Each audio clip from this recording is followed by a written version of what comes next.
Bienvenue sur le podcast de DevMania. Étant dans ma lancée sur l'explication d'applications, langages et frameworks, je vais continuer dans ce podcast avec le fonctionnement de Socket.io. Pour ceux qui ne connaissent pas Socket.io, c'est un framework JavaScript de communication temps réel entre un serveur et un client. Cette communication se fait essentiellement en WebSocket, mais pas que. Nous verrons ça dans la suite du podcast. Ce framework est disponible pour le JavaScript, mais aussi dans d'autres langages comme le C++, le Java et j'en passe. Personnellement, je l'utilise en JavaScript couplé avec Node.js, mais je l'ai aussi utilisé avec du Java pour Android. L'avantage d'utiliser Socket.io dans son application web est que le serveur pourra envoyer des messages au client sans que le client ait besoin de contacter le serveur. D'où la définition du terme communication temps réel. Étant un framework, il n'y a pas besoin de base de données pour fonctionner. Par contre, vous pouvez en avoir besoin pour stocker vos sessions utilisateurs et ainsi vérifier si la personne est connectée et dans le cas contraire, annuler la connexion. Socket.io étant un framework de communication client-serveur en temps réel, il y a donc une partie client mais aussi une partie serveur.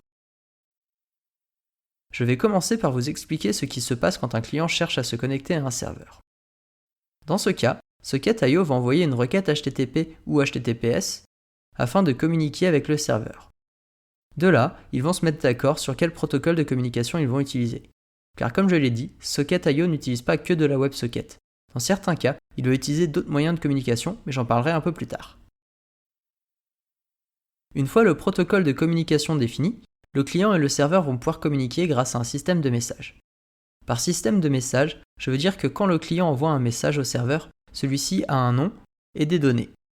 Ainsi, côté serveur, nous savons quel message on a reçu et ce que l'on doit faire avec.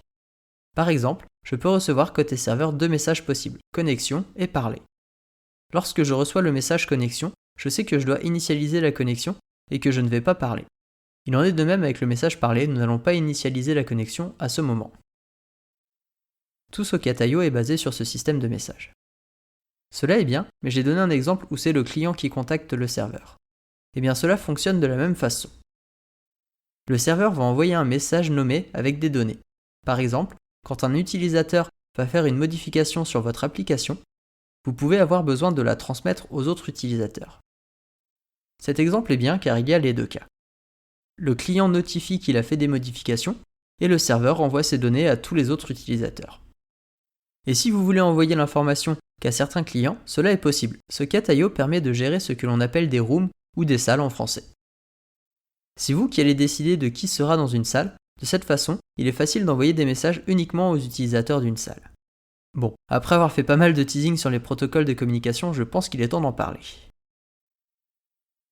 Si je dis Socket.io, beaucoup d'entre vous vont penser au WebSocket. C'est pour cela que je vais commencer par parler de ça. Par défaut, Socket.io va privilégier ce mode de communication aux deux autres. Pour faire très simple, vous pouvez voir le WebSocket comme un tuyau entre le client et le serveur. Dans ce tuyau passent des informations qui peuvent provenir du client comme du serveur. Pour faire un peu plus technique, le WebSocket comme pour le HTTP sont des protocoles, c'est-à-dire une série d'actions pour envoyer des messages. D'ailleurs, les deux protocoles utilisent la même technologie pour transmettre les messages, la connexion TCP. Contrairement au protocole HTTP qui permet juste d'avoir un échange message-réponse et qui ferme la connexion à la fin de chaque échange, le WebSocket garde la connexion TCP ouverte tout le long de la communication client-serveur. Par exemple, en HTTP, pour faire une connexion utilisateur, le client va envoyer le login et le mot de passe au serveur, et le serveur va répondre oui, il est connecté ou non. Il y a un seul échange et la connexion TCP est fermée lors de la réception du message venant du serveur. Pour le même exemple avec le WebSocket, le client sera déjà connecté au WebSocket. Il aura juste à envoyer le message connexion avec le mot de passe et le login de l'utilisateur. Le serveur va répondre et on ne fermera pas la communication. Ce qui permet au client d'envoyer d'autres messages, mais aussi au serveur d'en envoyer sans que le client demande quoi que ce soit. C'est ce que l'on appelle un push serveur. Une chose que je trouve amusante avec le WebSocket est que lors de la phase de handshake, que je vais simplifier en disant la phase de connexion, il y a toute une communication qui se fait entre le client et le serveur. Et certaines implémentations de WebSocket utilisent du HTTP pour faire cela. Par contre, une fois que la connexion est faite, le protocole HTTP n'est plus utilisé. La deuxième façon de fonctionner est ce que l'on appelle le polling. En fait, le serveur ne contacte jamais le client de lui-même, Pourtant, on en a l'impression. Ce que fait le client est une simple requête HTTP au serveur. Il va recevoir la réponse qui sera vide ou avec un message, et il va ensuite refermer la connexion et en rouvrir une autre.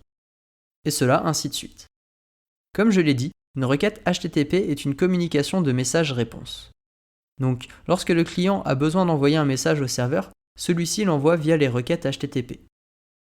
Donc, lorsque le client a besoin d'envoyer des messages au serveur, celui-ci l'envoie via les requêtes HTTP qui permettent de récupérer le message sur le serveur. S'il n'y a pas de message à envoyer, la requête pour avoir les messages du serveur ne contiendra rien. De cette façon, on envoie et reçoit les messages en pseudo-temps réel. Par contre, cela est extrêmement gourmand en bande passante, et donc si on est sur mobile, le forfait internet peut chauffer. Même si en général les informations transférées ne sont pas énormes. Mais rassurez-vous, Socket.io choisit ce mode de communication uniquement si le navigateur n'est pas compatible avec les WebSockets. Le dernier fonctionnement est le long polling. En fait, cela est comme le polling, sauf que l'on va garder la connexion HTTP ouverte le plus longtemps possible en utilisant une de ses fonctionnalités. Les plus anciens se souviendront au début du net, les pages qui se chargeaient par bloc. C'est-à-dire que l'on commençait à voir le haut de la page, un peu plus tard un bloc en dessous, encore plus tard un autre en dessous, et ainsi de suite jusqu'au bas de la page. Il est encore possible de voir ce phénomène sur les images. En fait, quand une image est lourde, le serveur n'envoie pas tous les paquets d'un coup, et donc en envoie plusieurs à la suite.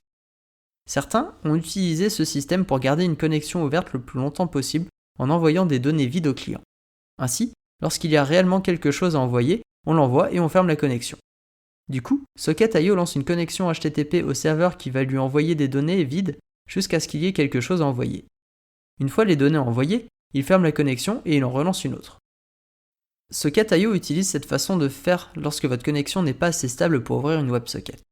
Ainsi, lorsque vous avez une déconnexion par exemple sur un téléphone portable, surtout lorsque l'on change d'antenne opérateur, la connexion HTTP est coupée, mais il y en a une autre qui se relance directement.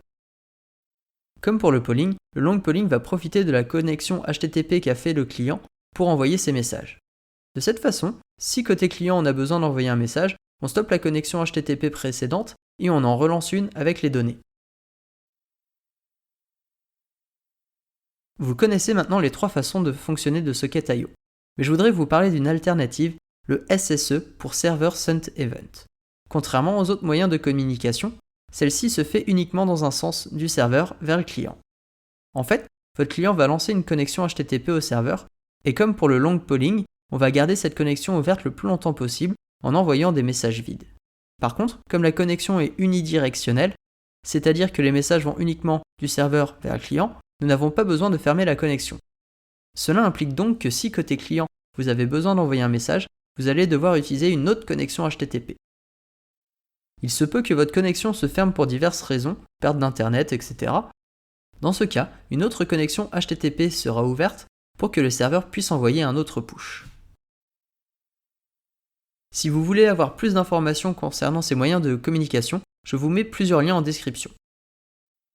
Comme lors de mes derniers podcasts, j'aimerais vous demander une dernière chose avant de vous quitter. J'ai créé un sondage afin de connaître un peu plus vos attentes sur le podcast. Vous pouvez le retrouver et le remplir sur dev-mania.fr/avis. Je voulais aussi vous remercier car grâce à vous, ce podcast commence vraiment à se faire connaître.